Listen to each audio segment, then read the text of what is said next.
NEET எக்ஸாமில் பயாலஜியில் 360க்கு 300க்கு மேலே எடுக்க முடியுமா? பயாலஜி ஈஸியாக புரிஞ்சிட்டு படிக்கிறதுக்கு ஏதாச்சும் வே இருக்கா? அது இல்லாமல் எப்படி நான் எம்சிக்யூஸ்லாம் சால்வ் பண்ணுறது? இந்த மாதிரி உங்களுக்குள்ளே நிறைய டவுட்ஸ் இருந்துச்சுன்னா, நான் இப்போ தான் பிகைன் பண்ணுறேன், என்னால் இதெல்லாம் முடியுமா அப்படின்னு யோசிச்சுட்டு இருந்தீங்கன்னா உங்களுக்காக தான் இந்த வீடியோ. வாங்க வீடியோக்குள்ளே போகலாம்.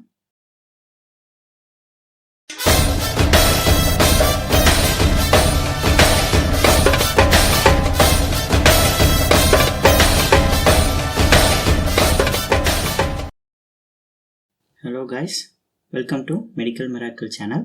என் பேர் மனோஜ். நான் 5th இயர் எம்பிபிஎஸ் படிச்சிட்ருக்கேன் ரஷ்யாவில்.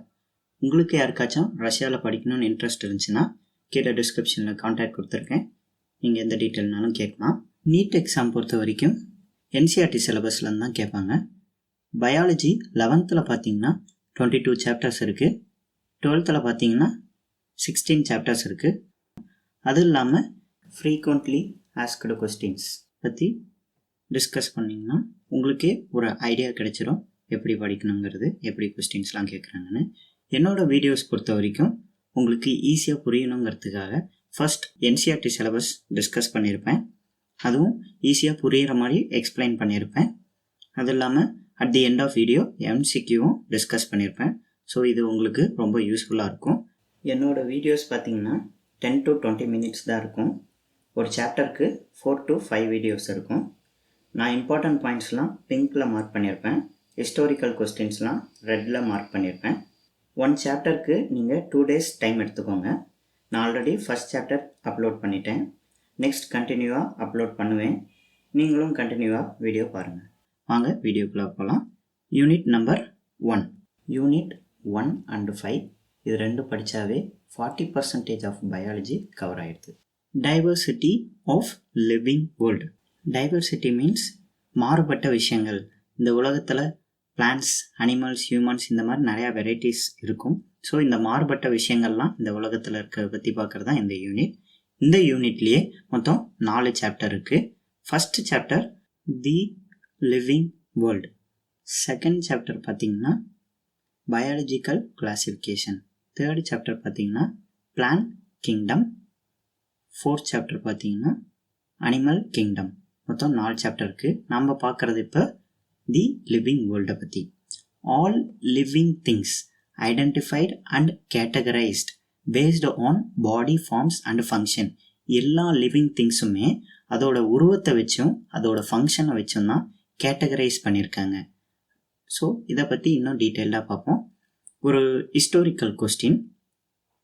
ஏர்ன்ஸ்ட் மேயர் அப்படிங்கிறவர் born in 5th July 1904. இவர் டைட் ஆன் 2004. இவர் ஒரு எவல்யூஷனரி பயாலஜிஸ்ட். இவர் வந்துட்டு பார்த்தீங்கன்னா 3 awards வாங்கியிருக்காரு. இவரை டார்வின் ஆஃப் 20th century அப்படின்னு சொல்கிறாங்க. ஸோ இப்போ ஒரு simple question, who is the Darwin of 20th centuryன்னு கேட்டால் ஸோ நீங்கள் செலக்ட் பண்ண வேண்டியது ஏர்ன்ஸ்ட் மேயர். இல்லை அவரோட பர்த் பற்றி கேட்கலாம், இல்லை எத்தனை அவார்ட்ஸ் வாங்கியிருக்காங்கிறத பற்றி கேட்கலாம். ஸோ இந்த பாயிண்ட்ஸை நல்லா நான் வச்சுக்கோங்க. இந்த நம்ம பார்த்துட்டு இருக்கிறது தி லிவிங் திங்ஸை பற்றி. இந்த லிவிங் திங்ஸோட characteristic exhibited by living organism. So living ஆர்கானிசம்கான கேரக்டர்ஸ் என்ன அப்படிங்கிறத பார்ப்போம். இல்லை ஃபர்ஸ்ட் பார்த்தீங்கன்னா க்ரோத், செகண்ட் வந்துட்டு reproduction, third metabolism, fourth ability to sense environment. இந்த ஒவ்வொன்றை பற்றியும் டீப்பாக பார்க்கலாம். First growth. க்ரோத்துங்கிறது ஆல் லிவிங் ஆர்கானிசம்ஸ் க்ரோ. அதாவது பார்த்தீங்கன்னா இதுவே 2 டைப் ஆஃப் க்ரோத் சொல்லலாம். ஒன்று வந்துட்டு இன்க்ரீஸ் இன் மாஸ் அப்படிங்கிறதும் க்ரோத்துன்னு தான் சொல்லுவாங்க. ஃபார் எக்ஸாம்பிள் அவங்களோட வெயிட் இன்க்ரீஸ் ஆகுது, அதுதான் increase in mass. Increase in numbers, அதாவது 2 4 பேர் ஆகுது, 4 8 ஆகுது, இதுவும் பார்த்தீங்கன்னா ஒரு விதமான க்ரோத் தான். So if increase in body mass is consider as growth, non living object also grow. இப்போ ஒரு எக்ஸாம்பிளுக்கு நம்ம ஒரு மவுண்டெயின் எடுத்துப்போம். அந்த மவுண்டெயின் வந்துட்டு நான் லிவிங் ஆப்ஜெக்ட்ஸ். இதுக்கு மேலே நீங்கள் எக்ஸ்டர்னலாக சாண்டை வந்துட்டு ஆட் பண்ணிங்கன்னா, மண் கொட்டுறீங்கன்னா அதோட க்ரோத் இன்னும் அதிகமாக தான் ஆகும், அதோட ஹைட் இன்னும் இன்க்ரீஸ் தான் ஆகும். ஸோ நான் லிவிங் ஆப்ஜெக்ட்ஸும் க்ரோத் ஆகுது, லிவிங் திங்ஸும் க்ரோத் ஆகுது. அதனால் growth therefore cannot be taken as a defining properties of living organism. சிம்பிளாக சொல்லணும்னா லிவிங் திங்ஸ் எடுத்துக்கோங்க ஹியூமன், நான் லிவிங் திங்ஸ் எடுத்துக்கோங்க இந்த மலையை. இப்போ லிவிங் திங்ஸ் ஹியூமனும் க்ரோத் ஆகுது, நான் லிவிங் திங்ஸ் மலையும் அதுக்கு மேலே சாண்ட் ஆட் பண்ணால் அதுவும் ஒரு விதமான க்ரோத்து தான். ரெண்டுத்துக்கும் என்ன வித்தியாசம் இருக்குது? அதனால தான் growth cannot be taken as a defining properties of living organism. growth வந்துட்டு லிவிங் ஆர்கானிசமோட டிஃபைனிங் ப்ராப்பர்ட்டிஸ் கிடையாது. growthங்கிறது ஒரு கேரக்டர்ஸ் மட்டும்தான். நெக்ஸ்ட் வந்துட்டு ரீப்ரொடக்ஷன் பற்றி பார்ப்போம். இதில் வந்துட்டு 2 டைப் இருக்குது. ஒன்று ஏசெக்சுவல் ரீப்ரொடக்ஷன், ரெண்டாவது செக்ஸுவல் ரீப்ரொடக்ஷன். ஏசெக்சுவல்னா சிங்கிள் பேரண்ட்ஸ் இன்வால்வ், செக்ஸுவல்னா போத் பேரண்ட்ஸ் இன்வால்வ்டு. இதை பற்றி நம்ம டீட்டெயில்டாக பார்க்கணுன்னா ரீப்ரொடக்ஷன் சாப்டரில் பார்க்கலாம். Next there are many organism which do not reproduce. அதுக்கு எக்ஸாம்பிளாக இன்ஃபர்டைல் ஹியூமன் கப்புள்ஸ் எடுத்துக்கலாம். நம்ம எல்லாருமே கேள்விப்பட்டிருப்போம், இவங்களுக்கு 10 வருஷமாக குழந்தை இல்லை, 20 வருஷமாக குழந்தை இல்லைன்னு. அதனால் அவங்கள ஒரு நான் லிவிங் ஆப்ஜெக்ட்னு சொல்லிட முடியாதுல்ல, அவங்களும் ஒரு மனுஷங்க தானே. ஸோ ரீப்ரொடக்ஷனும் லிவிங் ஆர்கானிசம்க்கு டிஃபைனிங் ப்ராப்பர்ட்டிஸ் கிடையாது. Hence reproduction also cannot be defining characteristics of living organism. Next வந்துட்டு நம்ம பார்க்க போகிறது மெட்டபாலிசம். மெட்டபாலிசம்னா நம்ம சாப்பிட்ற ஃபுட்டு எனர்ஜியாக கன்வெர்ட் ஆகிறது தான் metabolism. All living organism are made of chemicals. These chemicals constantly being made and changed into some other biomolecules. Example, proteins, carbohydrates, lipids. This conversion are called chemical reaction or metabolic reaction. So, எல்லா living ஆர்கானிசமும் mat of chemicals. ரெண்டாவது point என்னென்னா, chemicals வந்துட்டு பயோமாலிகல்ஸாக மாறிட்டே இருக்கும். ப்ரோட்டீன்ஸாக மாறலாம், கார்போஹைட்ரேட்ஸாக இருக்கலாம், இல்லை லிப்பிட்ஸாக இருக்கலாம்.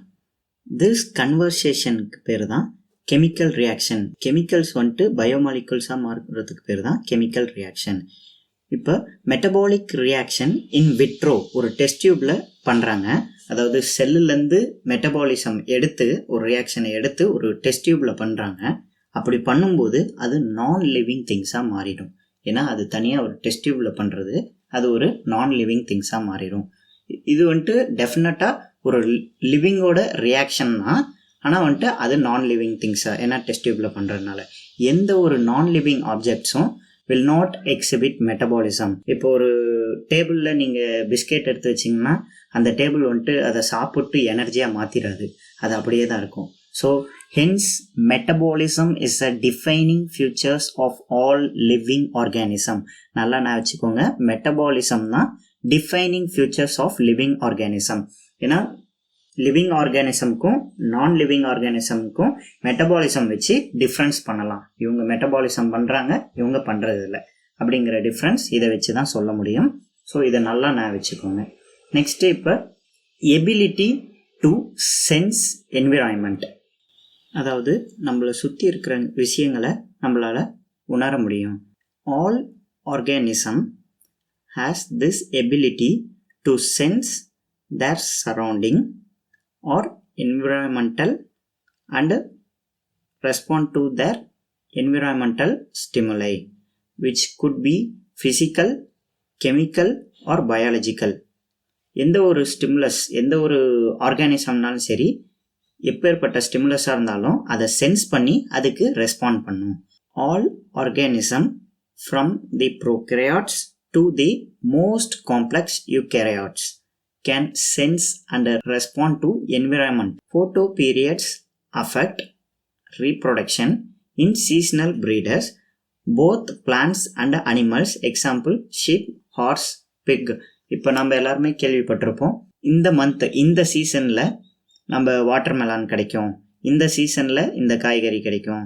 இந்த மாதிரி இப்போ அனிமல்ஸில் இந்த சீசனில் இதோட இனப்பெருக்கம் அதிகமாக இருக்கும், இந்த மாதிரி கேள்விப்பட்டிருப்போம். அந்தந்த சீசனுக்கு ஏற்ற மாதிரி ஒவ்வொன்றும் ரெஸ்பாண்ட் பண்ணுது. எல்லா ஆர்கானிசமுமே அந்த சீசனுக்கு ஏற்ற மாதிரி ரெஸ்பாண்ட் பண்ணுது. அதுதான் இந்த concept. All organism handle chemicals entering their bodies. All organism therefore aware of their surrounding.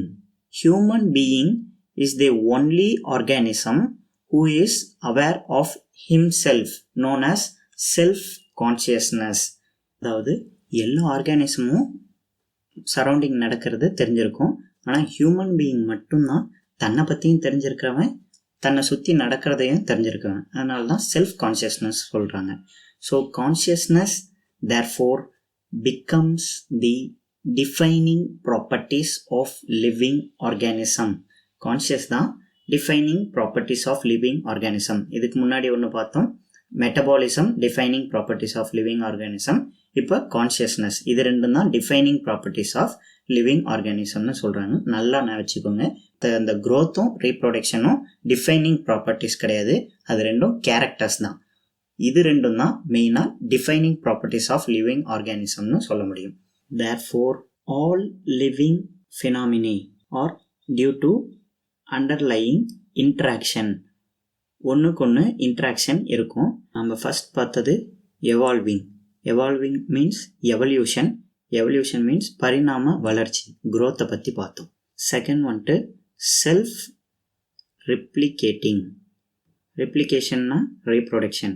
இப்போ ரெண்டுமே வந்துட்டு கேரக்டர்ஸ் ஆஃப் லிவிங் ஆர்கானிசம் தவிர இது வந்துட்டு டிஃபைனிங் ப்ராப்பர்ட்டிஸ் கிடையாது, நல்லா வச்சுக்கோங்க. Third self regulating interactive system capable of respond to external stimuli. அதாவது செல்ஃப் ரெகுலேட்டிங்னா சுயமாக ரெகுலேட் பண்ணிக்கிறது. எதுக்கு? எக்ஸ்டர்னல் ஸ்டிமுலஸ்க்கு. Next properties of cellular organelle are not present in the molecular constituent of the organelle but arise as a result of interaction among the molecule component comprising the organelle. Cell component, also called cell organelle, made of molecules. உங்களுக்கு சிம்பிளாக explain பண்ணோன்னா இந்த பாயிண்ட்டை, செல் வந்துட்டு நீங்கள் படிச்சிருப்பீங்க, biology படிச்சிருப்பீங்களான்னு தெரியல. செல்லோட components, உள்ளார செல்லுக்குள்ளே இருக்கிற காம்பனன்ட்ஸ்க்கு பேர் தான் செல் ஆர்கனல்ஸ்னு சொல்லுவாங்க. இந்த செல் ஆர்கனல்ஸ் எதில் மேடப்பாக இருக்குன்னா மாலிகுல்ஸால் தான். அவ்வளோதான், சிம்பிளாக இதை சொல்லணும்னா. ஸோ கைஸ், நம்ம பார்த்துருக்கிறது இந்த மெயினாக 4 கேரக்டர்ஸ் பற்றி. இந்த 4 கேரக்டர்ஸில் 2 கேரக்டர்ஸ் வந்துட்டு defining properties of living organism. இதை பேஸ் பண்ணி நம்ம சில MCQs பார்ப்போம். First, which one of the following aspect is an exclusive characteristic of living things? So exclusive charactersனா என்னது? டிஃபைனிங் கேரக்டர்ஸ் ஆஃப் லிவிங் திங்ஸை பற்றி கேட்குறாங்க. First, isolated metabolic reaction occurs in vitro. விட்ரோவில் நடந்தால் அது வந்துட்டு நான் லிவிங் திங்ஸாக மாறிடும்னு சொல்லிட்டேன். Increase in mass from inside. மாஸ்னாவே அது வந்துட்டு க்ரோத் வந்துட்டு டிஃபைனிங் ப்ராப்பர்ட்டிஸ் கிடையாது. சி வந்துட்டு perception of event happening in the environment and their memory. perceptionனா சென்ஸ் பண்ணுது, என்விரான்மெண்ட்டில் நடக்கிறதெல்லாம் சென்ஸ் பண்ணி மெமரி பண்ணுறது. இதுதான் அப்போ ஆன்சர், கரெக்டான ஆன்சர். நான் சொல்லியிருந்தேன் 2 தான் டிஃபைனிங் கேரக்டர்ஸ். ஒன்று வந்துட்டு மெட்டபாலிசம், இன்னொன்று வந்துட்டு ability to sense. So C is the correct answer. D வந்துட்டு பார்த்தீங்கன்னா இன்க்ரீஸ் இன் மாஸ்னாவே க்ரோத் வந்துட்டு கேரக்டர்ஸ் தான், டிஃபைனிங் ப்ராப்பர்ட்டிஸ் கிடையாது. ஸோ நெக்ஸ்ட் கொஸ்டின் பார்ப்போம். The living organism can be unexceptionally distinguished from non-living things on the basis of their ability for. So non living திங்ஸுக்கும் living திங்ஸுக்கும் உள்ள வித்தியாசங்கள் கேட்குறாங்க. வித்தியாசங்கள்னாவே நீ என்ன சொல்லலாம்? ஒன்று மெட்டபாலிசம் சொல்லலாம், இல்லைன்னா எபிலிட்டி டு சென்ஸ் சொல்லலாம். ஃபஸ்ட்டு ஏ வந்துட்டு interaction with the environment and progressive evolution. First point கூட okay interaction with environment okay organism பண்ணுவோம். ஆனால் ப்ராக்ரஸிவ் எவல்யூஷன் வந்துட்டு க்ரோத், இந்த க்ரோத்து நான் லிவிங் திங்ஸ்லேயும் நடக்கும், அப்போ ஏ கிடையாது. பி வந்துட்டு ரீப்ரொடக்ஷன். நான் சொல்லிட்டேன் ஆல்ரெடி, சில லிவிங் ஆர்கானிசம்லேயே ரீப்ரொடக்ஷன் நடக்காமல் இருக்குது, அதனால் அவங்க வந்துட்டு நான் லிவிங் திங்ஸ்னு சொல்லிட முடியாது. மூணாவது வந்துட்டு க்ரோத்னாவே நான் சொல்லிட்டேன், அது கேரக்டர்ஸ் தான், டிஃபைனிங் ப்ராப்பர்ட்டி கிடையாது. நாலாவது வந்துட்டு ரெஸ்பான்சிவ்னஸ் டு டச். ஸோ ஒருத்தங்க டச் பண்ணுறாங்க, அதுக்கு ரெஸ்பாண்ட் பண்ணுறாங்கனாவே அதுக்கு என்ன அர்த்தம்? எபிலிட்டி டு சென்ஸ்னு அர்த்தம். இது வந்துட்டு நான் லிவிங் ஆப்ஜெக்ட்ஸ் பண்ணாது. So D is the correct answer. Biological organization start with cellular level, organism level, atomic level, sub microscopic, molecular level. Molecular level தான் கரெக்டான ஆன்சர். கடைசியாக கூட டிஸ்கஸ் பண்ணியிருந்தேன். ஒரு செல், அந்த செல்லுக்குள்ளே இருக்கிற காம்பனன்ட்ஸ் பேர் தான் செல் ஆர்கனல்ஸ். இந்த ஆர்கனல்ஸே மேடப் ஆஃப் மாலிகுல்ஸ். ஸோ மாலிகுல்ஸ்லேருந்து தான் செல் ஆரம்பிக்குது. So it is biological organization start with molecular level. D is the correct answer. So guys, இந்த வீடியோ முடிஞ்சது. ஸ்டார்டிங்கிறதுனால கொஞ்சம் பிளாபர் ஆகும், அதை வந்துட்டு நான் சரி பண்ணிக்கிறேன். இந்த சாப்டரோட கண்டினியூவேஷன் நெக்ஸ்ட் வீடியோவில் பாருங்கள்.